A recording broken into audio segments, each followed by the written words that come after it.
Millions of American families rely on the bank HSBC for everything from checking accounts to mortgages. But today, the bank agreed to pay a record amount to the United States government, nearly $2 billion. The government says the bank did business with known drug lords, Iran, even banks associated with al-Qaeda. As Brian Ross reports, many are asking tonight, how did the bank manage to avoid criminal charges? When the most ruthless of the Mexican drug cartels wanted to hide their money, they went to HSBC. So did terror groups, including Hamas and al-Qaeda, along with Iran and other countries on the U.S. financial blacklist.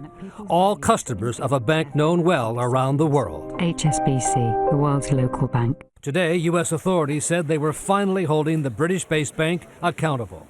HSBC had agreed to pay a record $1.92 billion in fines and forfeitures. The largest forfeiture amount ever. But given much less prominence in the announcement was a deferred prosecution agreement with HSBC, in effect meaning there will be no prosecution of the bank or its top executives, despite more than a decade of dealing with criminals and terrorists. This is a very just, very real, and very powerful result. So you don't think the bank got off easy? No, and I don't think the bank thinks it got off easy. But with $38 billion in profits over just the last 2 years alone, HSBC can easily afford its $1.92 billion payment. This is a signal to other banks that if you do this kind of stuff, you'll get a parking ticket, you'll pay the fine, and you'll move on. Since this summer, when HSBC executives ducked questions from ABC News, the bank's lawyers have argued that a successful prosecution of HSBC could have put the bank out of business in the U.S., costing lots of jobs and disrupting financial markets.